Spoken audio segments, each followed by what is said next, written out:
By the way, I just saw an updated total. Wins total. Major League Circa has put out their wins for the upcoming season. Oh, perfect. Dodgers 102.5 leads baseball. You want to guess the Padres? 81.5. 81, which is basically, and everyone was like, well, what did we have for, Pacoda. Pacoda was off by 14 games last year. Vegas has it the same thing. I've seen this a couple of times, 80.5, 81, but the Padres are 21.5 games behind the Dodgers entering the year, which isn't overly surprising. That doesn't concern me. I'm not worried about it. So where do you think that number would go if they made a trade for outfielder Jarren Duran and potentially signed Hyunjin Ryu? Would that win total go up in your mind? Let me tell you what that number would be. If they sign Ryu tomorrow and they traded for Duran, who had a decent year, and it's like in his prime, right? Like an 800 OPS player. Left-handed bat, yeah. Outfielder. I would say that number goes from 81 to 81.5. Would you agree? I would agree. I don't think maybe 82. I don't think that those two players, while I would love if those two players on this Padres team would create a win total of plus like 3 or 4. No, probably not. I mean, I think a lot of it's baked in based on, like, I think more of the 81 is based on like Machado, Tatis, Bogarts, Musgrove, Darvish than it is going to be on how they round out this roster, unless there's something of significance. And by the way, to your point, I think those would be worthwhile additions, and they could need those type players to go from 81 to the postseason or go from 83 to 85. It could be the difference. And, we'll talk about what Dennis Lin wrote today. He had quotes from AJ Preller. Yeah. Where Preller once again doubled down on the youth. He doubled down on the youth, saying, we will not make a move just to make a move. And when I hear a GM talk like that, it leads me to believe that anything that's coming is going to be not sizable. And also, he has to rely on these young players. Now, he didn't say they'd start the year. He said we're going to need young players, I'm paraphrasing, in 2024. At some point in 2024, these players are going to get opportunities. But when I hear we're not going to make a move just to make a move, that doesn't scream to me even Hyunjin Ryu or Tommy Pham. This isn't the first time that AJ Preller has said those words. Maybe not together, but like we have heard from AJ Preller before during trade deadlines, especially, or off seasons, is that if a move doesn't make sense, they're not going to make a move just to make a move. And what has happened pretty much every single time he has said that, they haven't made a move. It's like it's the easiest tell. Yeah, that's a pretty good possible is when you hear those words from AJ Preller, we're not going to make a move just to make a move. Probably not going to make a move. Right. The last time he said that was this offseason, and then 2021. Okay. At the trade deadline. Remember that? Kind of, yeah. It was along those lines of we're not going to just make a move to make a move. We feel like we have the pieces done, and everything crumbled. Line last year, they made some moves for Rich Hill and G-Man Choi, and those turned out to be a disaster. But he expressed that we're not just going to make moves to make moves. To me, it's a pretty clear sign, John, that this season is all about development and all about the farm system.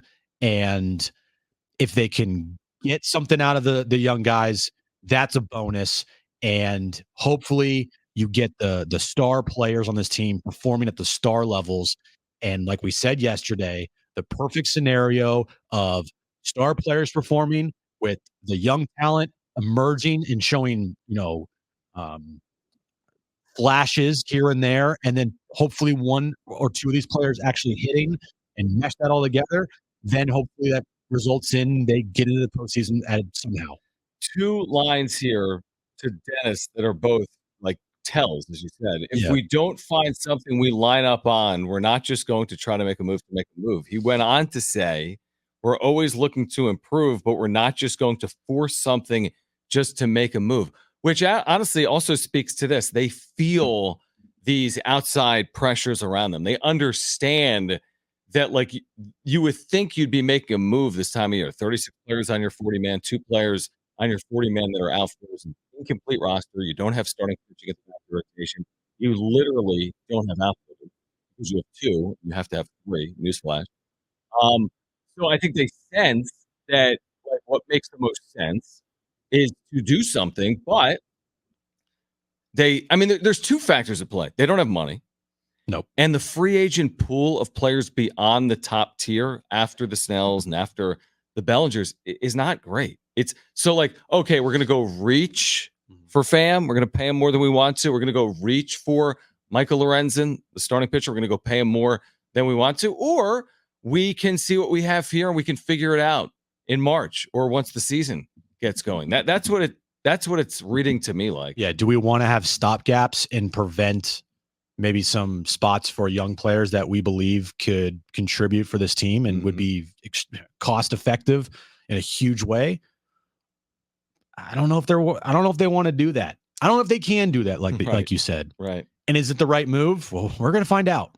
I am very skeptical on it. I know you're pretty skeptical on it as well. A lot of people are, but also you see fans out there that are kind of like in the mode of screw it. I just want to see the young guys perform. I just want to see the young guys out there. I want to see Jackson Merrill. I want to see Graham Pauley. I want to see Jacob Marcy and whoever else you got to throw at us. I want to see those players too. Right. Like, would you rather see Merrill in the outfield or Tommy Pham? I think it's a question. I think it's a little legitimate question. Would you rather see one of these relievers they acquired in the Yankees deal or Johnny Eric Brito, Lauer, Randy Vasquez, or Eric Lauer? I mean, I think it is a fair question. Am I going to go spend? I don't know what it costs for Lauer. Am I going to spend $6 million on Lauer, or am I going to give someone a chance that I acquired in the Soto trade to earn that job over $6 million Eric Lauer? And they're probably weighing that, and that's why, like, we've literally reached the start of spring training, and the one major league move we made was what? Johnny Peralta. Yeah, today. Became official today. Yeah. How risky do you think this is for Peralta? Or do you think that he feels like his job is completely 2026? That's a great question. That is the question. Until we hear it from Eric Katsenda, I don't think anyone knows the answer to that. I think it is a great question. Yeah, like, is he feeling the forces at play that he has to win or not? Has he been assured he'll be given 2026 regardless, or 2025 or not? But that might be the most important question, because if he's been assured 2025, hey, just get us through 2024 with an eye towards 2025, they can do whatever the heck they want. You know why I think that he already feels that he's pretty much assured until at least 2026? Okay, why?